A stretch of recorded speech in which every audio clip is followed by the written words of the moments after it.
From the opinion pages of the Wall Street Journal, this is Potomac Watch.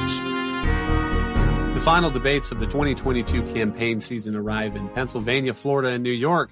But this is getting a little late, with many early votes and mail ballots already cast.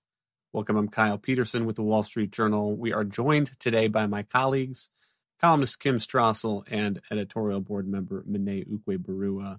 Let's start in Pennsylvania, which could well decide control of the U.S. Senate.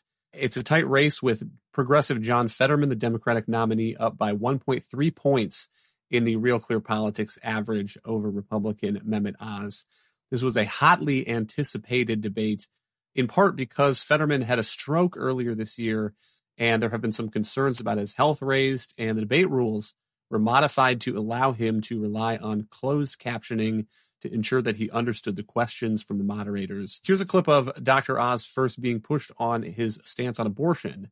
And then we have a clip of John Fetterman apparently reversing his opposition to fracking for natural gas. You say that you're pro-life, but you do support abortion exceptions in the cases of rape, incest, and to protect the life of the mother. Aside from those three exceptions, should abortion be banned in America? 60 seconds. There should not be involvement from the federal government in how states decide their abortion decisions. As a physician, I've been in the room when there's some difficult conversations happening. I don't want the federal government involved with that at all. I want women, doctors, local political leaders, letting the democracy that's always allowed our nation to thrive to put the best ideas forward so states can decide for themselves. You're saying tonight that you support fracking, that you've always supported fracking, but there is that 2018 interview that you said, quote, I don't support fracking at all. So how do you square the two? I do support fracking, and I support fracking, and I stand, and I do support fracking. Okay.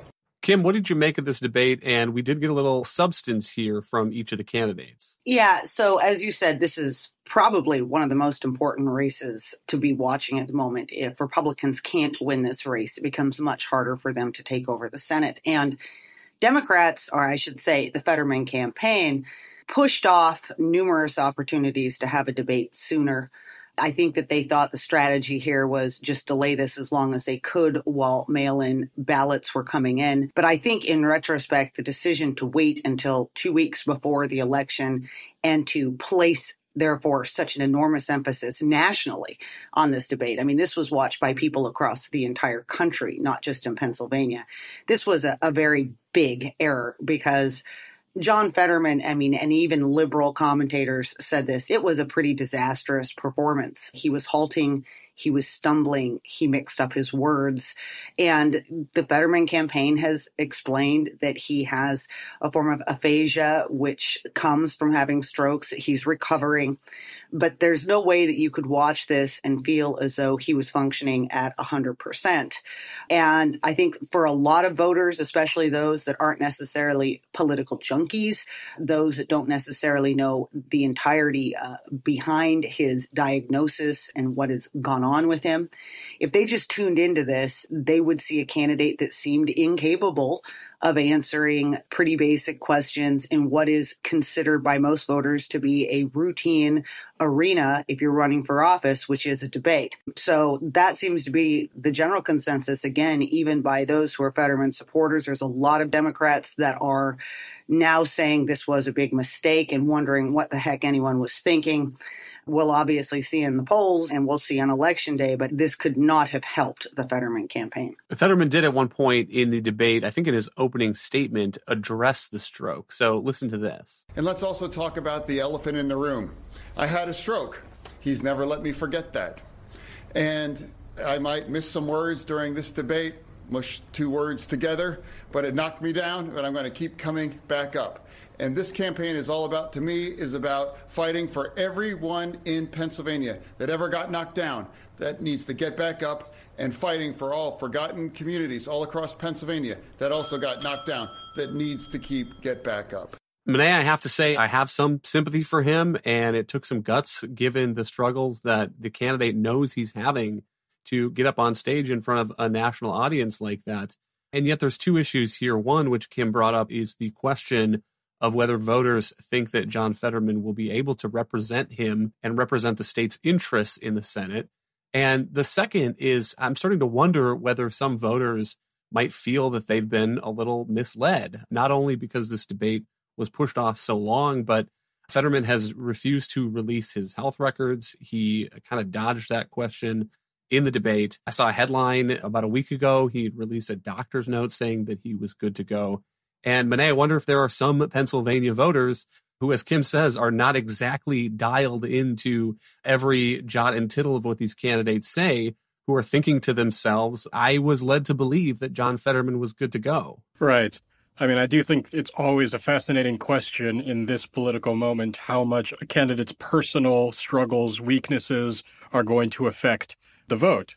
Because generally, likely voters at this point are surely aware that Fetterman had had a stroke. And for Democrats, they see the potential that electing Fetterman will hand Democrats control of the Senate as the defining issue. And so I think for many of them, it was certainly painful to watch, as Kim was saying. And the effects of the stroke were much more severe, even now, months later, than they expected. But I do think that certainly for the majority of Democrats, they're going to say, I mean, as long as he's able to go to Washington, D.C. and cast votes for our priorities, there's nothing that's going to shake us away from supporting him. Will there be certain people in the middle that you were describing who are just now beginning to really tune in closely, who might be dissuaded from backing Fetterman because of how severe the stroke effects were? Surely. But I would tend to lean in the direction of thinking that the impact will probably be less potent than you might imagine, given how unprepared and incoherent he seemed on stage. I do think that we're in a new political era where those sorts of things have a little less effect than they used to.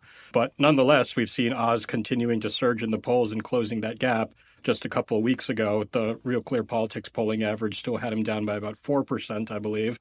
Now he's within 1.3%. And I think that has much more to do with the issues that he's pressed Fetterman on, things like Fetterman's record on crime, than it does with Fetterman's personal coherence and his effects that he's felt in the aftermath of the stroke.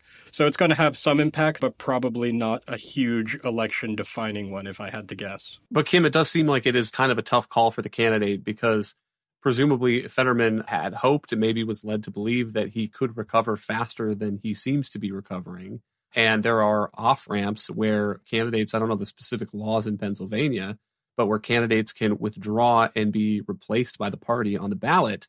And to the point about being misled, if Republicans take the Senate and the swing state is Pennsylvania here, and Fetterman falls to Mehmet Oz after having a pretty serious 8-9 point lead in the middle of the summer, I wonder how long it will take for the stories in the press to be that even some Democrats feel like they were misled about the actual state of Fetterman's health. Yeah, we don't know how bad it was when he had the stroke, in part because he won't release his medical records. And that was another flashpoint in the debate last night. He was called upon to do that again. He said no, that it was good enough that his doctor had sent a letter out saying he was okay. So we don't know the extent of that. But for as bad as one might personally feel watching him struggle on that debate stage, from a broader political perspective, this is simply political malpractice, whether you want to say that that is rests at the feet of the Fetterman campaign, his handlers, or whether it rests at the feet of the state Democratic Party or those around him who were advising him. If he's actually improved from the time he had a stroke, that would suggest things were worse then. And Democrats have had many opportunities, as you said, to have suggested that he get out of the race, concentrate on his health, get in another replacement. There are some very talented candidates in the state that might even be running away with the race if they were running, given the general mood. Someone like Connor Lamb, who is considered more of a centrist, doesn't have Fetterman's record on crime, doesn't have his record on fracking, etc., that may be really dominating in a race with Mehmet Oz, who has his own drawbacks as well, too, and political liabilities. The fact that Democrats never took that opportunity, did not try to get their house in order in Pennsylvania and just assumed everything would be fine, and here he is up on the stage having a tough night, somebody should be asking some tough questions about that.